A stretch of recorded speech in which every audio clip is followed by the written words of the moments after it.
উত্তরের জেলা নাটোরে এবার আমের বাম্পার ফলনের আশা করছেন আম চাষিরা। আবহাওয়া অনুকূলে থাকায় আমের গাছগুলো ছেয়ে গেছে মুকুলে। শেষ পর্যন্ত আবহাওয়া ভালো থাকলে বাম্পার ফলনের সম্ভাবনা দেখছে আম চাষি ও কৃষি বিভাগ।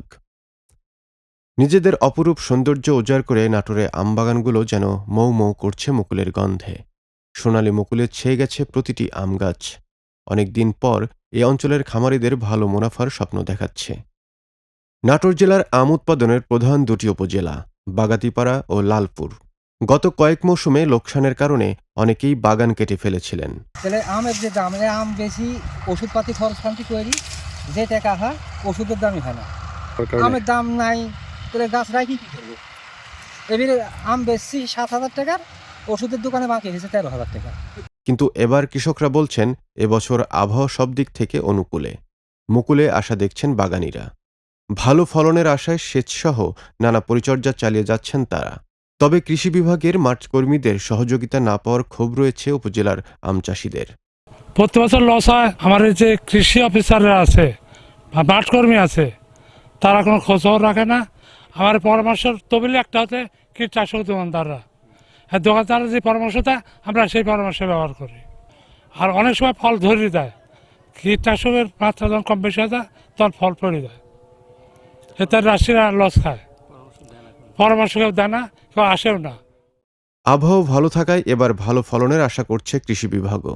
অসহযোগিতার বিষয়ে খামারিদের অভিযোগ অস্বীকার করে এক কৃষি কর্মকর্তা জানিয়েছেন, কৃষকরা দোকানদারদের পরামর্শ নিতে বেশি স্বাচ্ছন্দ্য বোধ করেন। কৃষি মাঠ কর্মকর্তাদের সাথে যোগাযোগের পরামর্শ দেন তিনি। এটা আসলে আমাদের কৃষকদের অজ্ঞতা। তারা আসলে আমাদের কিন্তু উপসহকারী কৃষি কর্মকর্তা, যারা কিন্তু প্রত্যেকটা ব্লকে আসছে এবং তাদের মোবাইল নম্বরগুলো বিভিন্ন বালানাশকের দোকানে লাগানো আছে।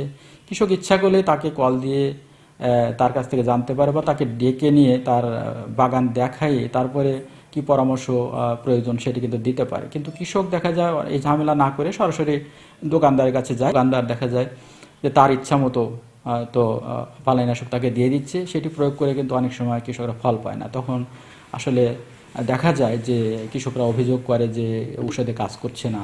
আসলে সঠিক ঔষধটা যদি প্রয়োগ করা না হয় তাহলে কিন্তু এই কাজটা হয় না। তো আমরা কৃষকদের প্রতি আহ্বান রাখবো যে তারা যেন আমাদের উপসহকারীদের পরামর্শগুলো নিয়ে এই কাজগুলো করে, তাহলে হয়তো আমাদের ফলনটা অনেক বাড়বে। দেশিসহ বিভিন্ন সুমিষ্ট আম উৎপাদনে প্রসিদ্ধ নাটোর জেলায় এবার আম উৎপাদন বাড়বে বলে মনে করছেন সংশ্লিষ্টরা।